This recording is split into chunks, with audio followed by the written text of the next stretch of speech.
बच्चों, आज मैं आपको पाठ 5 मेरा भाग्य देश के साथ जो पाठ है वो इसके बारे में मैं आपको बताऊंगी। ये पाठ जो है ये पत्र के रूप में है। इसको लिखने वाले डॉक्टर राजेंद्र प्रसाद जी हैं, जो कि भारत देश के प्रथम राष्ट्रपति भी थे। डॉक्टर राजेंद्र प्रसाद जी भारत देश के प्रथम राष्ट्रपति और संविधान सभा के अध्यक्ष भी थे। इन्हें भारत रत्न की उपाधि भी दी गई थी। हम थोड़ा इनके जीवन के बारे में भी देख लेते हैं। इनका जन्म 3 दिसंबर 1884 में हुआ था। मृत्यु 28 फरवरी 1963 पटना बिहार में हुआ था। जन्म जो है इनका बिहार में ही हुआ। माता का नाम कमलेश्वरी देवी और पिता का नाम महादेव सहाय था।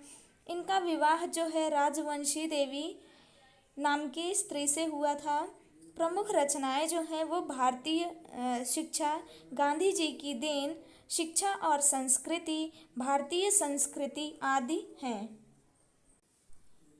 इन्होंने ये जो पत्र लिखा है, इस पत्र में इन्होंने अपनी देशभक्ति एवं देश सेवा के लिए अपना पूरा जीवन समर्पित करने की जो भावना है वो अपने बड़े भाई से व्यक्त किए हैं। ये जो पत्र है ये अनौपचारिक पत्र में आता है। हम आगे बढ़ने से पहले पत्रों के प्रकार भी देख लेते हैं। जैसा कि आप सभी को पता है, पत्र के 2 प्रकार होते हैं, औपचारिक पत्र और अनौपचारिक पत्र। जैसा कि आप सभी को पता है, औपचारिक पत्र जो है वो कार्यालयीन या व्यावसायिक पत्र, जैसे अगर नौकरी पाना है तो उसके लिए पत्र, या आपको छुट्टी चाहिए होती है तो आप जो प्रधानाचार्य को छुट्टी के लिए पत्र लिखते हैं वो पत्र, और अगर कोई सामान मंगाना है तो उस समय हम औपचारिक पत्र लिखते हैं। अनौपचारिक पत्र जैसे आप अपने माता पिता, भाई बहन, मित्र को जो पत्र लिखते हैं वो अनौपचारिक पत्र कहलाता है। इसको औपचारिक को फॉर्मल कहते हैं और अनौपचारिक को अंग्रेजी में इनफॉर्मल भी कहते हैं।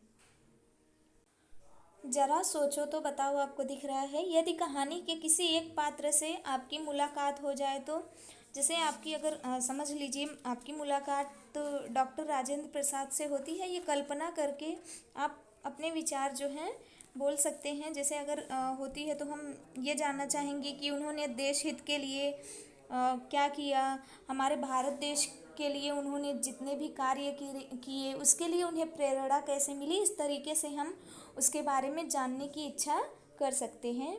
तो हम आगे बढ़ते हैं पाठ की तरफ। राजेंद्र प्रसाद, कलकत्ता, दिनांक है 1/3/1910, दिन क्या है? मंगलवार। तो पत्र आगे बढ़ते हैं। कभी भी हम पत्र लिखते हैं तो हमें सबसे पहले अपना नाम लिखना होता है, कहाँ से पत्र लिख रहे हैं, दिनांक लिखना होता है। फिर इन्होंने, आप देख रहे हैं, पूज्य भाई महेंद्र प्रसाद जी, इस तरीके से अगर हम बड़े को लिख रहे हैं तो पूज्य लिखना होता है, विनम्र अभिवादन। आप ऐसे व्यक्ति के पत्र को पाकर आश्चर्यचकित होंगे जो यहाँ आपके साथ दिन रात बिता रहा है। मतलब वो दिन हमेशा उनके साथ ही रहते थे, लेकिन उन्होंने पत्र लिखा है, तो इसके लिए वो बोल रहे हैं कि शायद ये पत्र पाकर वो आश्चर्यचकित होंगे। क्योंकि आप समझ लीजिए, जहाँ आप अपने घर में रह रहे हैं, दिन भर रह रहे हैं, और आप ऐसे व्यक्ति को पत्र लिखेंगे तो वो आश्चर्य होने वाली बात है ही। मैंने अनेक बार अपने मन की बातें आपसे कहने का विचार किया।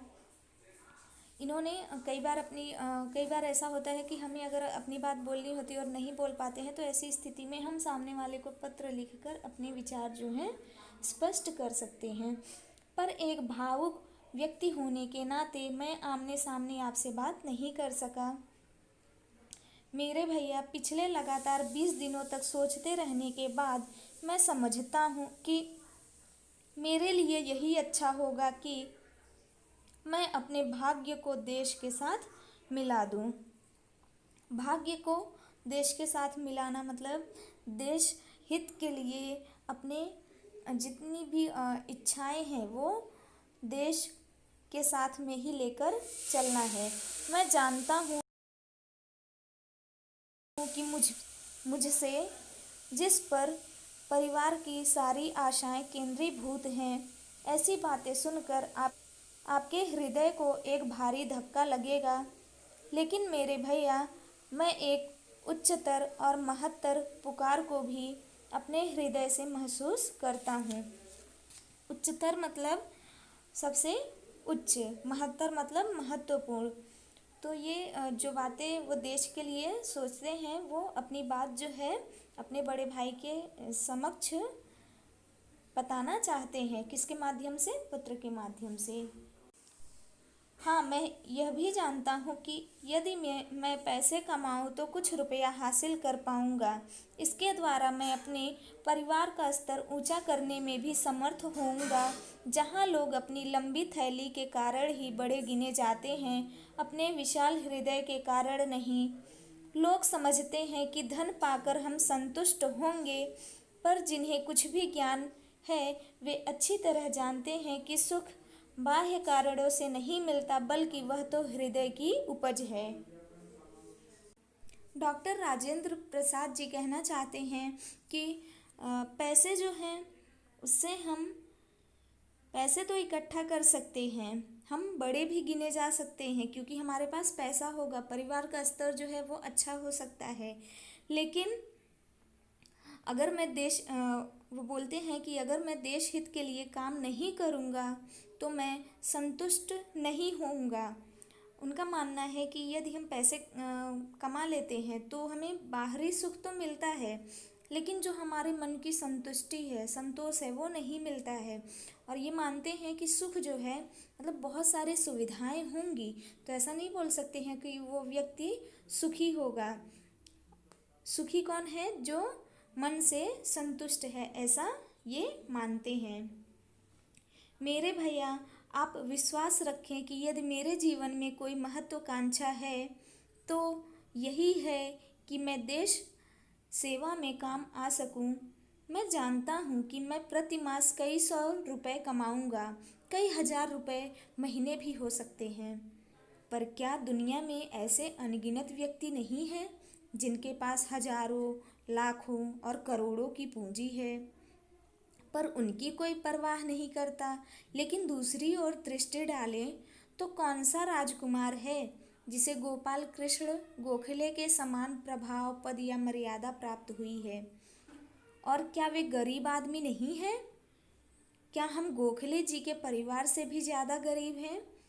अगर लाखों व्यक्ति 2 या 3 रुपए महीने से काम चला लेते हैं, तो हम लोग भला 100 रुपए से क्यों नहीं चला सकते? मेरे भाई, इस पर विचार करें और अपनी राय बताएं। आप दुनिया के समक्ष यह साबित कर दें कि आज भी दुनिया में ऐसे मनुष्य हैं जिनके लिए रुपए, पैसे तुच्छ वस्तु है और जिनके लिए देश सेवा ही सब कुछ है। तो गोपाल कृष्ण गोखले जो हैं वो गरीब परिवार से थे, लेकिन वो देश सेवा के लिए काम कर रहे थे। तो डॉक्टर राजेंद्र प्रसाद जी मानते हैं कि उन्हें जो सम्मान मिला शायद वो किसी राजकुमार को भी ना मिला हो। तो ये कहते हैं कि मैं देश सेवा के लिए काम करूँगा, चाहे उसके लिए मुझे पैसे ना मिले। क्या पैसे ही सब कुछ हो सकता है? नहीं। मैं अपनी पत्नी को भी इसके संबंध में लिख रहा हूँ। मैं माताजी को नहीं लिख सकता, वृद्धावस्था में उन्हें इससे भारी कष्ट पहुँच सकता है। तो वो बोलते हैं कि इसके बारे में पत्र जो है मैं अपनी पत्नी को भी लिखूँगा और मैं अपनी बात जो है उसे बताऊँगा। वो बोलते हैं कि मैं अपनी माताजी को पत्र नहीं लिखूँगा क्योंकि उन्हें वृद्धावस्था में कष्ट पहुँचेगा, कि उनका बेटा मतलब कभी भी पैसा शायद महत्वपूर्ण कुछ लोग मानते हैं। तो ये बोलते हैं कि पैसे जो है वो हमारे लिए महत्वपूर्ण नहीं है। आपका प्यारा राजेंद्र। ये आपको जो चित्र दिखाई दे रहा है, देश सेवा हमारा कर्तव्य है। तो हमें हमारे देश के लिए, समाज के लिए सेवा करना जो है हमारा कर्तव्य है। कभी किसी की मदद करनी हो तो हमें अवश्य करनी चाहिए।